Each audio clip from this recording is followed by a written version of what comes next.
मैं सरफराज मोबिन आप लोगों का स्वागत करता हूं आपकी YouTube channel Gyan study centre में।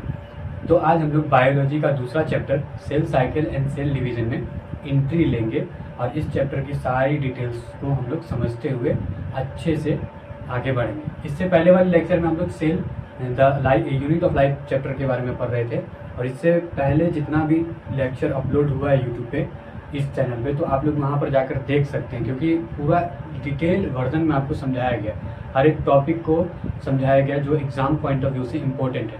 अब हम लोग आगे के चैप्टर में पढ़ेंगे cell cycles and cell division.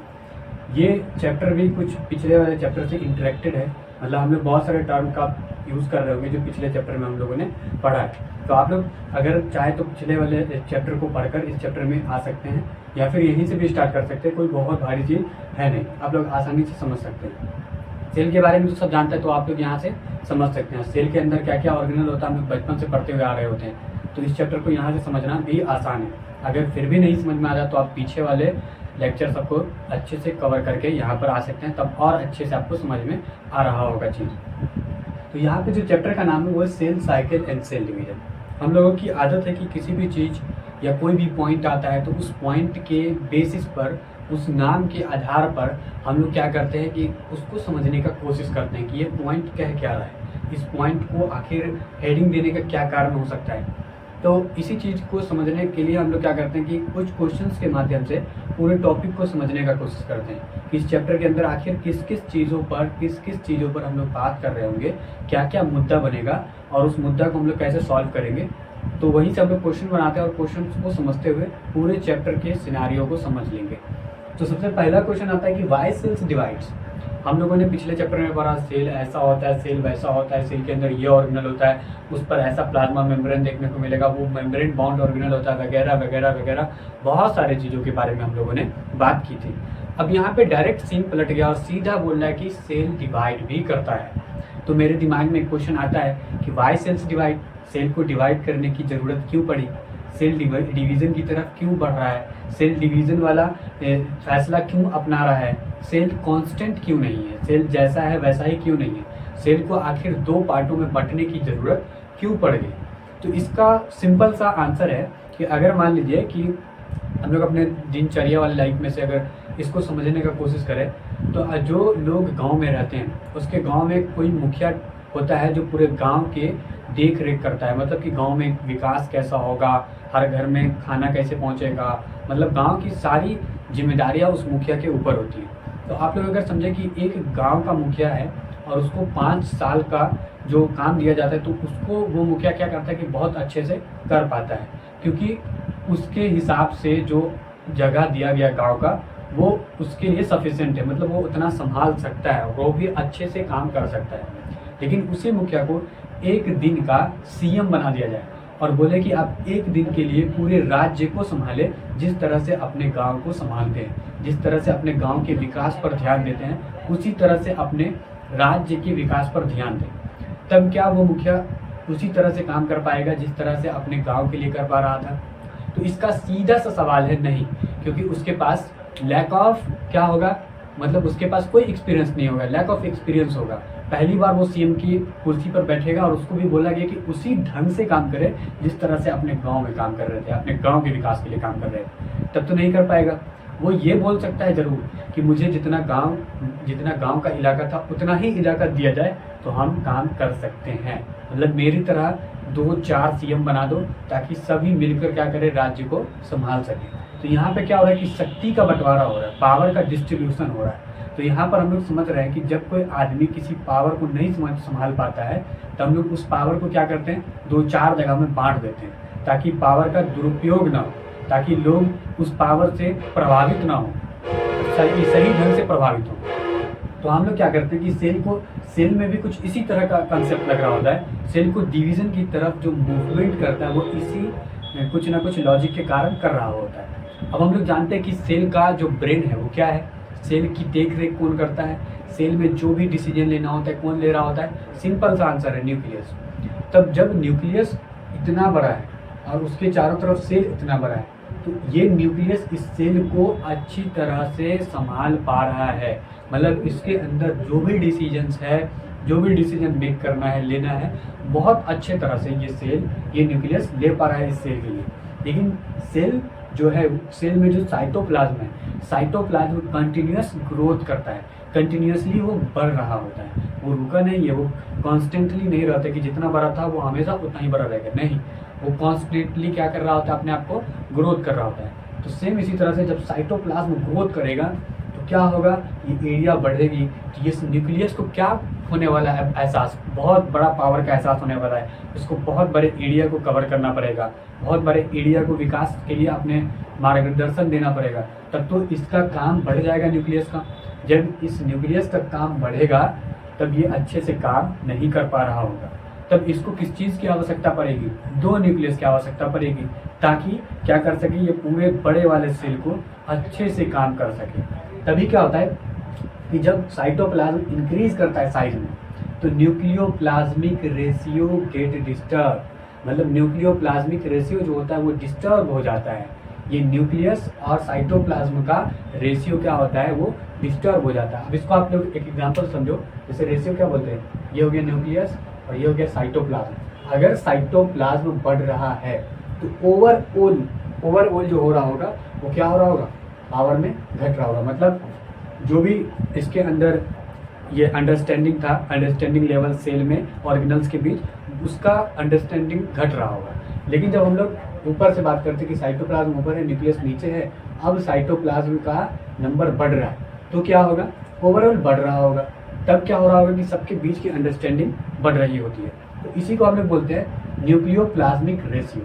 तो इस दोनों ही कंडीशन में न्यूक्लियोप्लाज्मिक रेशियो डिस्टर्ब हो रहा है, कभी कुछ ज़्यादा बढ़ जा रहा है, कभी कुछ कम हो जा रहा है, अंडरस्टैंडिंग लेवल कम हो जा रहा है, कभी अंडरस्टैंडिंग लेवल बढ़ जा रहा है। तो दोनों ही सिचुएशंस में सेल के लिए हानिकारक है, मतलब सही नहीं। तो साइटोप्लाज्मिक जब रेशियो, साइटोप्लाज्म जब अपने आप की साइज को इंक्रीज करता है, तब न्यूक्लियोप्लाज्मिक रेशियो क्या हो जाता है, डिस्टर्ब हो जाता है, वो कांस्टेंट नहीं रह पाता पहले की तरह। अब सेल को किस चीज़ की ज़रूरत पड़ने लगी, सेल को ज़रूरत पड़ा है अब डिवाइड का, ताकि वो क्या कर सके, न्यूक्लियोप्लाज्मिक रेशियो को रिस्टोर कर सके, पहले जैसा बना सके।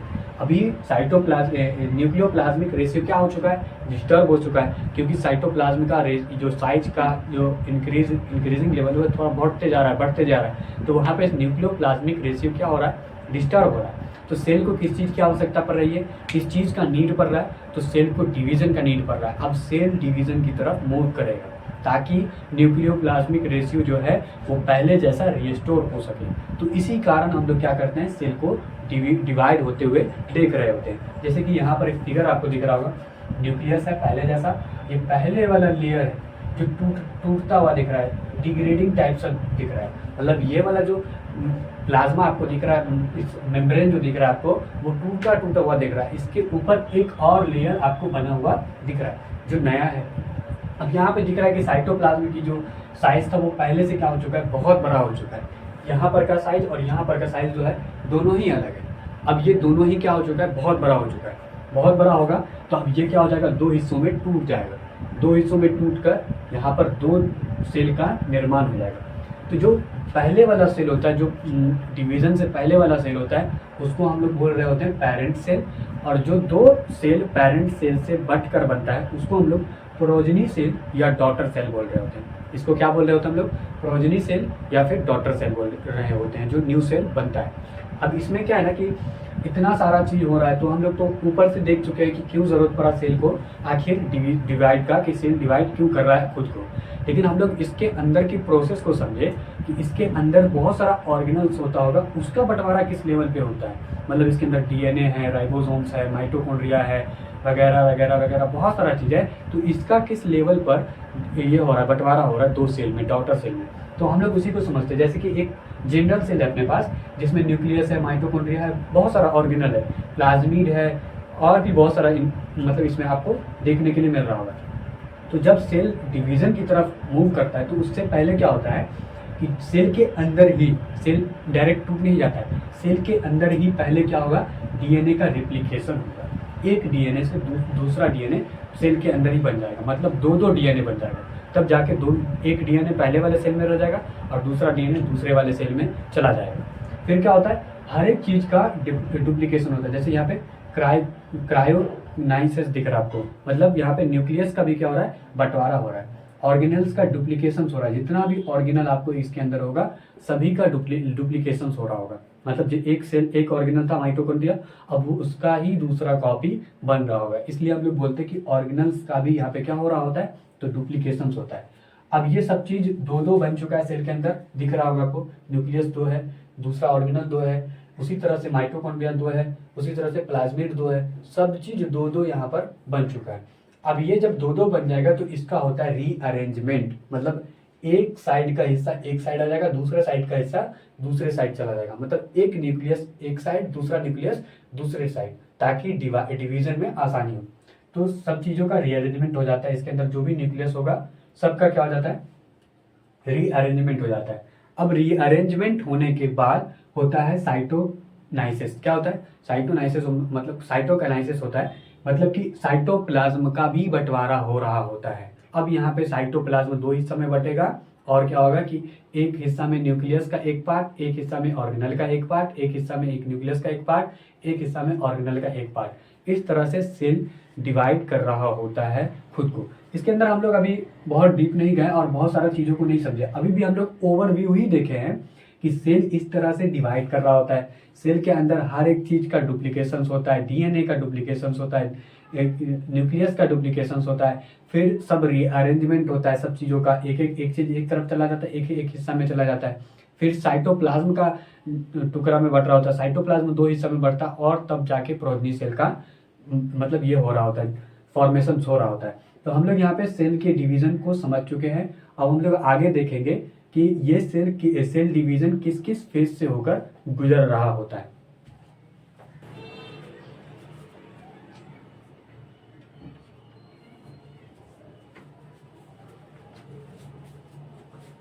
अब हम लोग देखेंगे कि सेल साइकिल क्या होता है, ये क्या चीज़ होता है सेल साइकिल। इससे पहले हम लोगों ने देखा कि सेल डिवाइड क्यों करता है, सेल को डिवीजन की क्यों आवश्यकता पड़ी। तो सब चीज़ पता चल चुका है कि साइटोप्लाज्म ऑलवेज इंक्रीज कर रहा होता है, जिसके कारण न्यूक्लियस सारा चीज़ों को संभाल नहीं पाता है। तो वह उसके अंदर सेल के अंदर जितना भी चीज़ होता है, जितना भी ऑर्गेनल्स होता है इंक्लूडिंग न्यूक्लियस, सब अपने आप को डुप्लीकेट करता है, मतलब सब अपना कॉपी बना लेता है, और फिर क्या करता है साइटोप्लाज्म को बांट देता है, सब में एक एक ऑर्गेनल चला जाता है, इस तरह से बंटवारा हो जाता है। अब यहाँ पे सेल साइकिल क्या चीज़ है, सेल साइकिल को समझना जरूरी है। तो अभी सेल डिवीजन हो चुका है, तो सेल डिवीजन में जितना भी ऑर्गेनल्स होगा सबको अपना अपना स्थान चाहिए। अब जो ये स्थान प्राप्त करने की प्रक्रिया है उसी को हम लोग क्या बोल रहे होते हैं, सेल साइकिल बोल रहे होते हैं।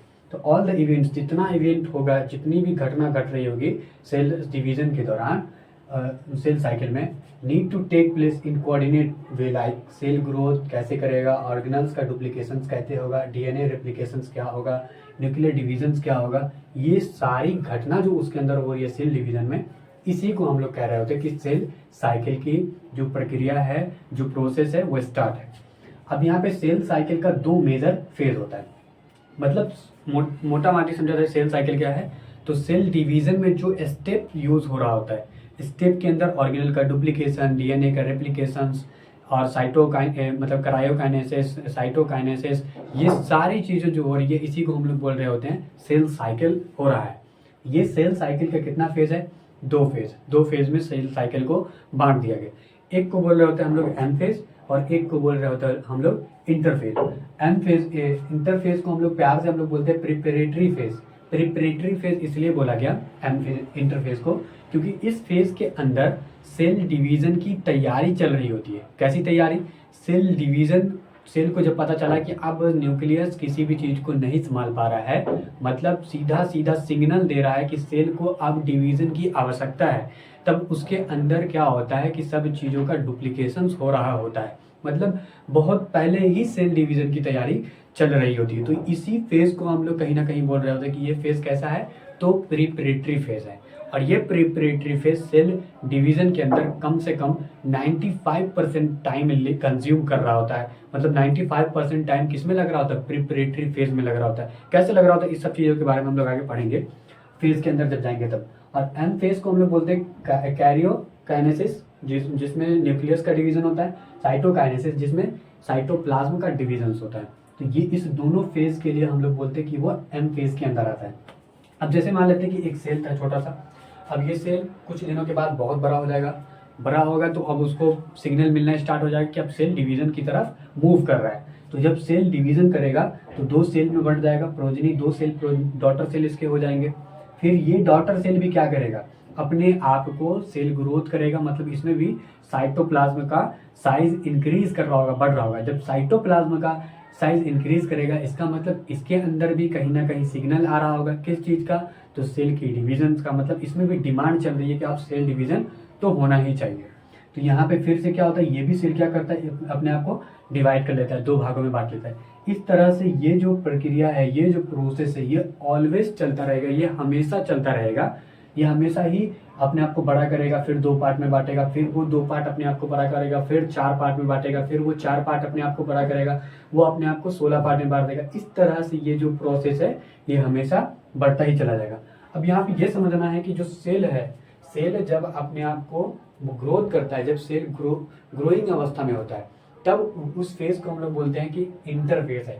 और इसी इंटरफेज में सेल की डिवीजन की तैयारी भी चल रही होती है साथ साथ, तो इसको हम लोग क्या बोलते हैं कि ये इंटरफेज है। फिर ये जो सेल डिवीजन होता है, जब साइटोकाइनेसिस और कैरियोकाइनेसिस का डिवीजन हो रहा था, तो उसको हम लोग बोलते हैं कि ये एम फेज है, ठीक है, ये एम फेज है। फिर ये आगे बढ़ा, फिर हम इसको बोलते हैं इंटरफेज है, फिर एम फेज है। ये एम फेज क्या होता है, M phase is interval between 2 interphase. ये एम फेज जो है ना, जो आपको एम फेज देखने को मिल रहा है, ये एम फेज 2 इंटरवल फेज के बीच में ही हमेशा होगा। देख लेते हैं, ये एक इंटरफेज, ये एक इंटरफेज, या ये एक इंटरफेज, इस दोनों के बीच में कौन लटका हुआ है, एम फेज लटका हुआ है। फिर ये एक इंटरफेज, और कहीं ना कहीं ये सेल भी ग्रोथ कर रहा होगा, तो इसको हम लोग इंटरफेज बोल सकते हैं। ये इंटरफेज और एक ये इंटरफेज, दोनों इंटरफेज के बीच में एम फेज अपने आप को लटकाया हुआ है, मतलब 2 इंटरफेज के बीच में, इंटरवल फेज के बीच में, इंटरफेज के बीच में एम फेज क्या करता है, हमेशा लाई करता है। तो एम फेज हम लोग इसी को बोलते हैं। इसके बारे में माइन्यूट लेवल पे भी हम लोग डिस्कशन कर रहे होंगे, और एक्सपेंडेड लेवल पे भी हम लोग डिस्कशन कर रहे होंगे। तो आप लोग अभी सिर्फ हम लोग क्या कर रहे हैं ना कि ओवरव्यू ले रहे हैं कि एम फेज क्या है और कहाँ पर होता है, किस तरह से दिख रहा होता है। इसके अंदर भी बहुत कुछ है। Interval phase is the phase between interphase is phase between 2 successive between M phase. ये जो इंटरफेज होता है ना, सेम एम फेज की तरह ही होता है। जो एम फेज था 2 इंटरवल फेज के बीच में लाई कर रहा था, सेम उसी तरह से इंटरवल फेज 2 एम फेज के बीच में लाई कर रहा होगा। तो हम लोग देख चुके हैं कि सेल साइकिल क्या होता है। सेल साइकिल मतलब जब सेल अपने आप को डिवीजन की तरफ मूव कर रहा होता है, मतलब सेल ग्रोथ हो रहा होता है, तो उसके अंदर कुछ हलचल होती है, मतलब कुछ सिग्नल्स आ रहे होती है। किस चीज़ का, तो सेल डिवीजन का। जब सेल डिवीजन का सिग्नल आता है तो उसके अंदर जितने भी ऑर्गेनल्स इंक्लूडिंग न्यूक्लियस सब अपने आप को रेप्लिकेशंस और डुप्लीकेशंस वाले फेज में डाल देते हैं। इस रेप्लिकेशंस और डुप्लीकेशंस को ही हम लोग कह रहे होते हैं, जिसमें ऑर्गेनल का डुप्लीकेशन हो रहा होता है, एक का 2 बन रहा होता है, न्यूक्लियस का रेप्लिकेशन हो रहा है, एक का 2 न्यूक्लियस बन रहा है। इस फेज को हम लोग बोल रहे होते हैं इंटरफेज, जिसको प्यार से हम लोग प्रिपरेटरी फेज भी बोल रहे होते हैं। जब ये सारा फेज प्रॉपर तरीके से कंप्लीट हो जाता है, तब आती है बारी कि सेल डिवाइड हो, मतलब साइटोप्लाज्म का बंटवारा हो, तो हम लोग साइटोकाइनेसिस की तरफ बढ़ जाते हैं। साइटोकाइनेसिस और क्रायोकाइनेसिस दोनों ही एक ही फेज में होता है, और उस फेज को हम लोग बोल रहे होते हैं, कौन सा फेज है, वो एम फेज है।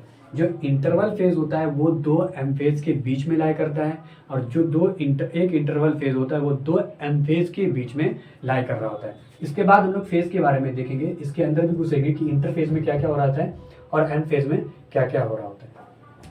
अब हम लोग फेज ऑफ सेल साइकिल देख रहे होंगे कि सेल साइकिल में जो फेज है वो किस तरह से आता है और सेल साइकिल को बढ़ाता है और सेल डिवीजन में हेल्प कर रहा होता है।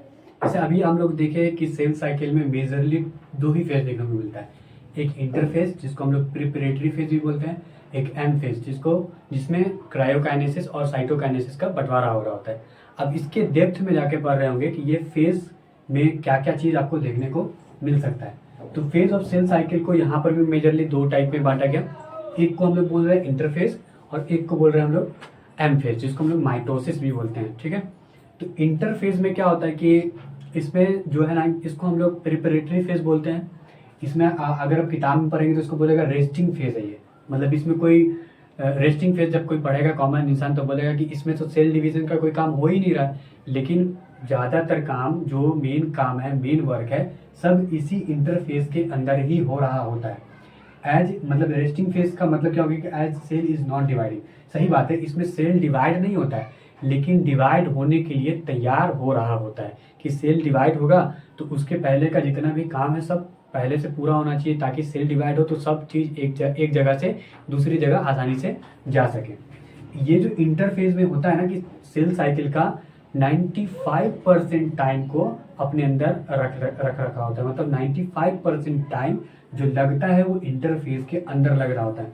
अब अगर हम ह्यूमन सेल की बात करें जिसको डिवाइड होने में तकरीबन 24 आवर्स लगता है, 24 आवर्स में ह्यूमन सेल 2 सेल में डिवाइड होता है, ठीक है। तो अगर उसकी बात करें कि उसमें इंटरफेस का टाइम कितना लग रहा होगा तो 95% मतलब कि 23 घंटा, करीब 23 घंटा इंटरफेस में ही जा रहा होगा।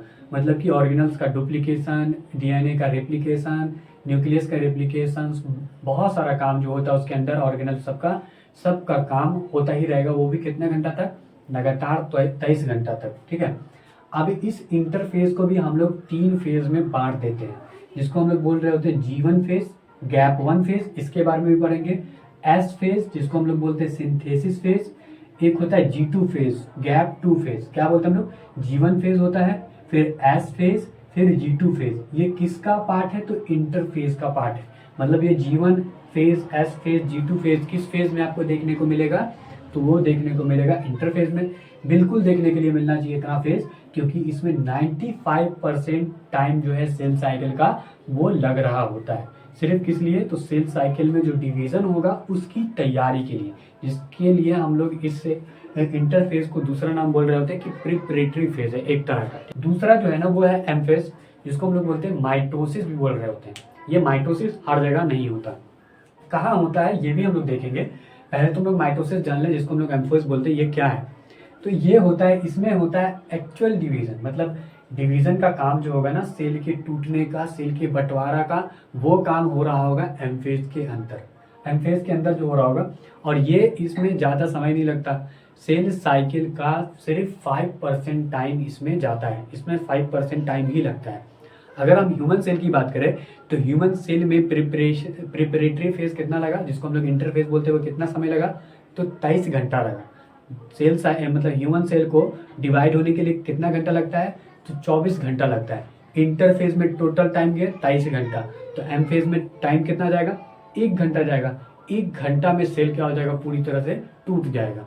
और उसके पीछे जो जितना वर्क लगा, जिसको हम लोग इंटरफेस बोलते हैं, वो भी सेल डिवीजन के अंदर ही आता है। इसलिए हम लोग बोल रहे होते हैं कि इस ह्यूमन सेल में जो पूरा टाइम लगता है सेल को डिवाइड होने के लिए, वो लगता है टोटल 24 आवर्स, ठीक है। तो यहाँ पे एम फेज को भी हम लोग पर्टिकुलर 2 पार्ट में डिवाइड कर देते हैं। एक को बोलते हैं हम लोग कैरियोकाइनेसिस, एक को बोलते हैं हम लोग साइटोकाइनेसिस।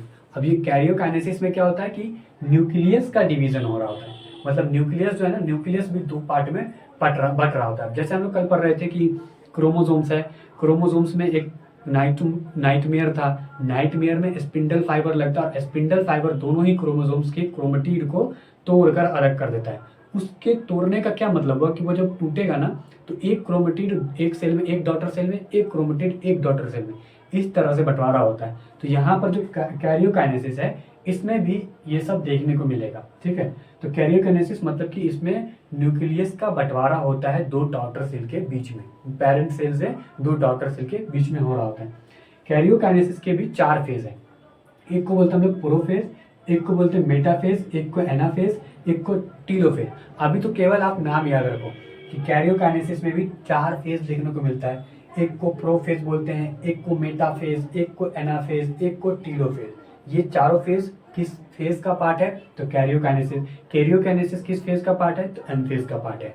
अब इसके अलावा, कैरियोकाइनेसिस के अलावा भी एक पार्ट होता है जिसमें होता है साइटोकाइनेसिस। क्या होता है, साइटोकाइनेसिस। अब यहाँ पे कैरियोकाइनेसिस का इतना सारा फेज क्यों देखने को मिला, इसलिए क्योंकि न्यूक्लियस एक सिंपल सा स्ट्रक्चर नहीं है, वो बहुत ही कॉम्प्लेक्स स्ट्रक्चर है। जब वो कॉम्प्लेक्स स्ट्रक्चर है तो उसको तोड़ने के लिए बहुत सारे फेजों से गुजरना पड़ेगा, बहुत सारी चीज़ों को तोड़ना पड़ेगा, तभी जाके न्यूक्लियस का बंटवारा होगा, न्यूक्लियस का डुप्लीकेशन होगा या रिप्लिकेशन होगा, तभी जाके पेरेंट सेल से डॉटर सेल में 2 न्यूक्लियस का बंटवारा हो सकता है। तो इस न्यूक्लियस को बहुत सारे फेजों से होकर गुजरना पड़ता है डिविजन्स के लिए। लेकिन साइटोकाइनेसिस जो है ना, वो उतना ये नहीं है, मतलब कॉम्प्लेक्स स्ट्रक्चर नहीं है, सिंपल सा स्ट्रक्चर है और ये सेल का बहुत बड़ा स्ट्रक्चर है। तो इसको तोड़ने के लिए न ज़्यादा समय लगता है और न ही ज़्यादा फेजों से होकर इसको गुजरना पड़ता है। और एम फेज में कितना टाइम लगता है, तो लेस देन 5%, मतलब 5% से भी कम समय लगता है सेल साइकिल का। लेकिन इंटरफेज में 95% से भी ज़्यादा समय लगता है। इंटरफेज को हम लोग फर्दर 3 पार्ट में डिवाइड करते हैं, जिसको हम लोग बोल रहे होते हैं G1 phase, gap 1 phase, S phase, synthesis phase, G2 phase, gap 2 phase. इस सब चीज़ों के बारे में कल की क्लास में हम लोग डिस्कशन कर रहे होंगे। और कैरियोकाइनेसिस भी होता है, जिसको 4 पार्ट में डिवाइड किया गया further, prophase, metaphase, anaphase, telophase. आप इस सब चीज़ों को सिर्फ ध्यान में रखना ताकि कल चीज़ें समझ में ज़्यादा अच्छा से समझ में। साइटोकाइनेसिस, इसमें ज़्यादा चीज़ देखने को नहीं मिलता, सिर्फ आपको देखने को मिलता है कि साइटोप्लाज्म टूटकर 2 अलग अलग साइटोप्लाज्म बना चुका है, मतलब 2 अलग अलग सेल बना चुका है, जिसके अंदर अलग अलग तरह का ऑर्गेनल आपको देखने को मिल रहा है, इंक्लूडिंग न्यूक्लियस। तो हम लोग उसको सेल बोल रहे होते हैं। तो आज के क्लास में बस इतना ही। आप लोग आज जितना भी पढ़ाया गया बहुत ही कम पढ़ाया गया। आप लोग इस सब चीज़ों को अगर ध्यान में रखते हैं तो आपको cell cycle and cell division नाम के चैप्टर में किसी भी तरह का प्रॉब्लम नहीं आएगा। और ये चैप्टर बहुत इंपॉर्टेंट है, क्योंकि अगर आप नीट के पॉइंट ऑफ व्यू से देखें, ऐसे वैसे एग्जाम में नीट के पॉइंट ऑफ व्यू से देखें, तो इससे हर साल 2 या 3 क्वेश्चन परफेक्ट है कि आता ही आता है। और इस चैप्टर में बहुत भारी भारी चीज़ नहीं है, बहुत ही आसान है, लेकिन सब चीज़ को सिक्वेंशियल व्यू में देखना पड़ता है। मतलब इसके बाद क्या, इसके बाद क्या, ये सब चीज़ अगर आप ध्यान में रखोगे तो आपका क्वेश्चन ईजिली सॉल्व हो जाएगा। तो आपको हर एक चीज़ को ध्यान में रखना पड़ेगा, और वो भी सीक्वेंस वाइज में रखना पड़ेगा कि पहले क्या है, उसके बाद क्या है, उसके बाद क्या है। तो आज के लिए बस इतना ही। आप लोग पूरे क्लास को रिविजन करके आए ताकि अगला लेक्चर आपको अच्छे से समझ में आए।